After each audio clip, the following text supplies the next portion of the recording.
अत्यंत गंभीर अशा विषयाकडे, कारण आजकाल महाराष्ट्र हे आता तुम्हाला माहिती आहे की मुंबईत घडलेली बाबा सिद्दीकीची घटना, ज्या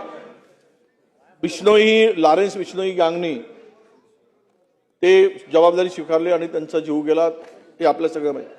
अध्यक्ष महोदय, 17/2/26ला 3:30 आमचे अकोला पश्चिम विधानसभा मतदारसंघाचे आमदार श्री साजिद खान पठाण यांना बरोबर 3:30 वाजता संध्याकाळी दुपारच्या वेळेस आंतरराष्ट्रीय कालवरून लॉरेन्स बिश्नोई गँगच्या शुभम लोणकर यांनी 10 कोटीची मागणी केली, नाहीतर तुला आम्ही जिवंत सोडणार नाही. म्हणजे ते संपूर्ण व्हिडिओ क्लिप आपल्याकडे ते ऐकवायची आहे. इतका अत्यंत गंभीर आहे की त्यांच्या जीवाला आता धोका निर्माण झाला. कारण ती सुरुवातीला आपल्याला माहीत आहे की ज्या घटना या गँगनी जबाबदारी घेऊन स्वीकारल्या आहेत, मग अनेक अभिनेत्यांच्या घरावर झालेला गोळीबार असेल किंवा यापूर्वी झालेला त्यांच्याकडून झालेल्या घटना असतील.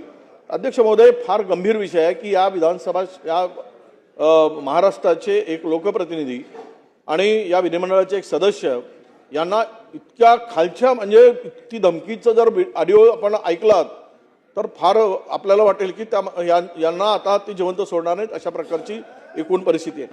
साजिद पठाणनं कुठलेही त्यांचा कुठल्याही गुन्हेगारी संबंध नाही, ते कुठल्याही दुसऱ्या नंबर 2च्या धंद्यांचा व्यवसायाशी संबंध नाही, पण ही धमकी आली 10 कोटीची, ही मात्र आपण गांभीर्याने घेतली पाहिजेत आणि साजिद खान पठाण यांना झेड सुरक्षा किमान दिली पाहिजेत. कारण त्यांना ते असंही म्हणतात, तू किती तर पोलिसांना कळवशील तर किती दिवस सुरक्षित राहशील, तू 1 महिन्यानं 2 महिन्यांनी 6 महिन्यांनी तुला मारल्याशिवाय आम्ही सोडणार नाही, अशा प्रकारच्या त्या ऑडिओ क्लिपमध्ये स्पष्टपणे म्हटलेलं आहे. माझी विनंती आहे अध्यक्ष महोदय, विजय वडेट्टीवार साहेबांनी दिलेली माहिती अत्यंत गंभीर स्वरूपाची असल्यामुळे शासनाने याची नोंद घेऊन उचित उपाययोजना करावी.